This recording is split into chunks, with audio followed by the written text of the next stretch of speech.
The role of France in the 1994 genocide against the Tutsi has been a source of controversy and debate both within and beyond France and Rwanda.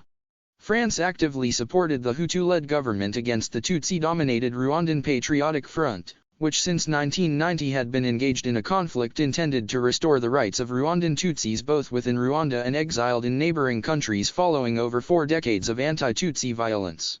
France provided arms and military training to Habyarimana's militias, the Interahamwe, which were among the government's primary means of operationalizing the genocide. Near the end of the 100-day genocide, French troops were deployed to establish the Turquoise Zone, largely preventing further waves of genocide within the purported safe zone. In practice, the zone enabled many genocidal Hutus to safely escape to Zaire in advance of the victorious RPF soldiers. The facts related to the French role in the 1994 genocide against the Tutsi have formed the focus of ongoing debate, and diplomatic relations between France and Rwanda have frequently been strained since 1994. As a result of these actions and subsequent tensions between the two governments, after a progressive rift with the Kagame-led regime that has ruled Rwanda since 1994, Rwanda repeatedly broke diplomatic relations with France. The Rwandan government shut down all French institutions in Rwanda, including schools and cultural organizations, with only some being subsequently reopened. The language of instruction in Rwandan schools has even been switched from French to English, and Rwanda strove to join the British-led Commonwealth, thus becoming one of only 2 members that were not former British colonies. Before the genocide, RPF invasion in October 1990 was considered as clear aggression by an Anglophone neighbor on a Francophone country. The documents are said to argue that the RPF was a part of an Anglophone plot, involving the president of Uganda, to create an English-speaking Tutsi land and increase Anglophone influence at the expense of French influence. The policy of France was to avoid a military victory by the RPF.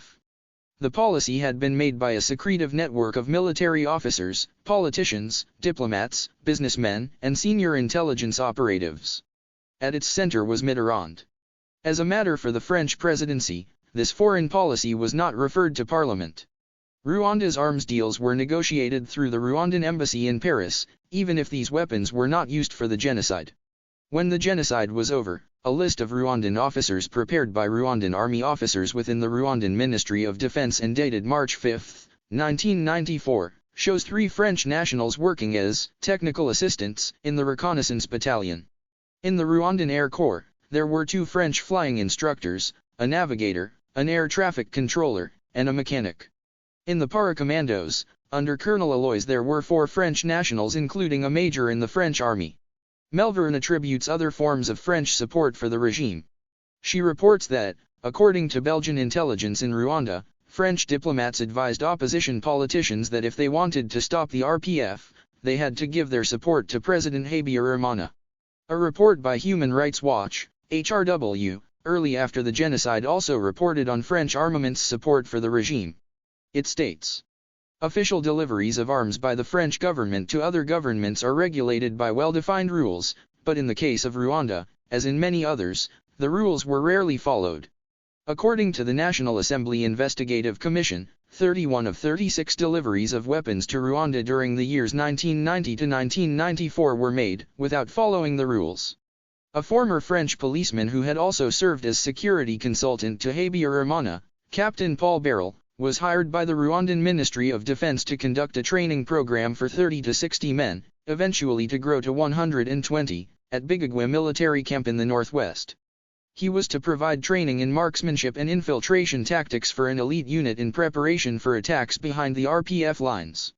Further, a Colonel Didier Tauzin, who was later to re-enter Rwanda during the genocide under a fake name Colonel Didier Thibault, was head of the French operation that had helped the Rwandan forces spectacularly save the situation in turning back the RPF offensive in February 1993. The French claim no evidence exists that these French officers were directly involved in the genocide. During the genocide, Operation Turquoise. During the first few days of the genocide, France launched Amaryllis, a military operation involving 190 paratroopers, assisted by the Belgian army and UNAMIR, to evacuate expatriates from Rwanda.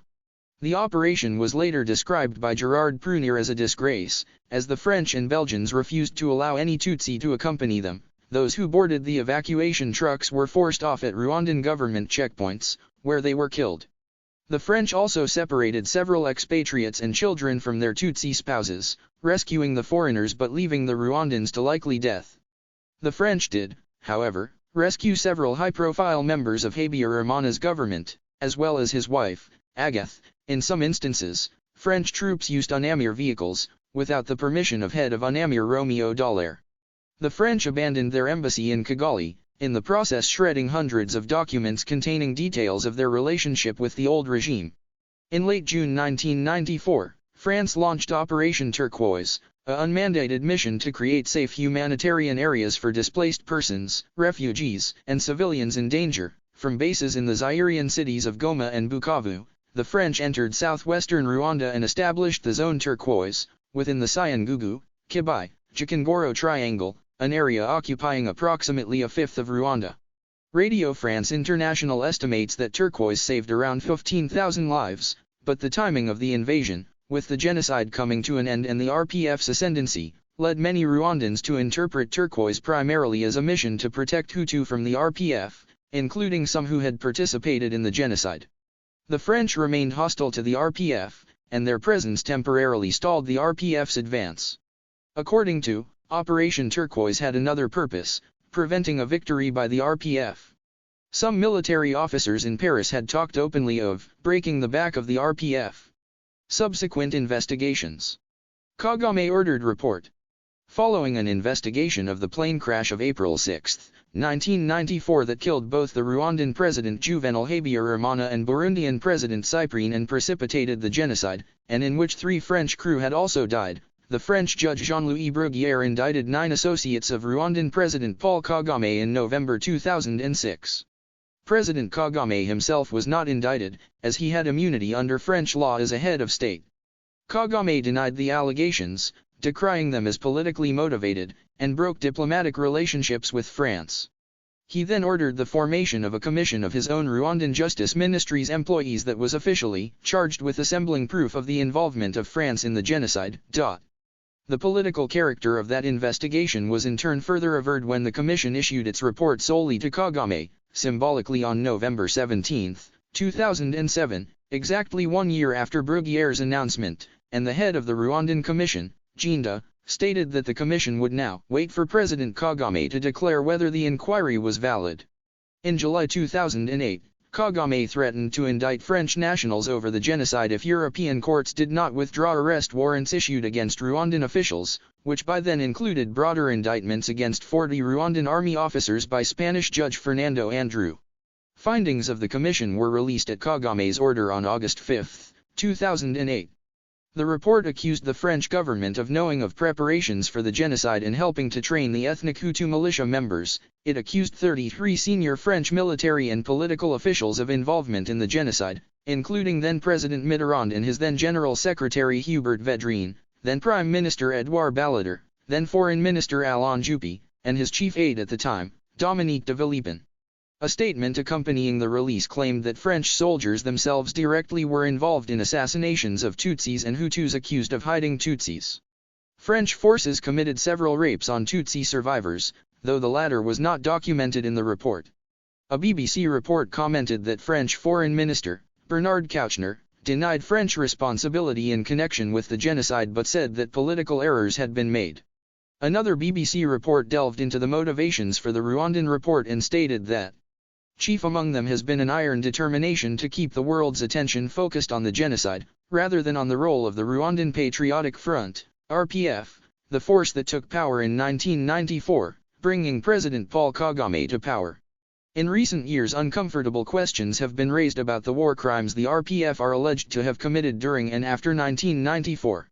While stressing there can be no equation between genocide and war crimes, Alison Deforges of Human Rights Watch says RPF leaders do have a case to answer. Their victims also deserve justice, she said. Subscribe to our channel for more of this.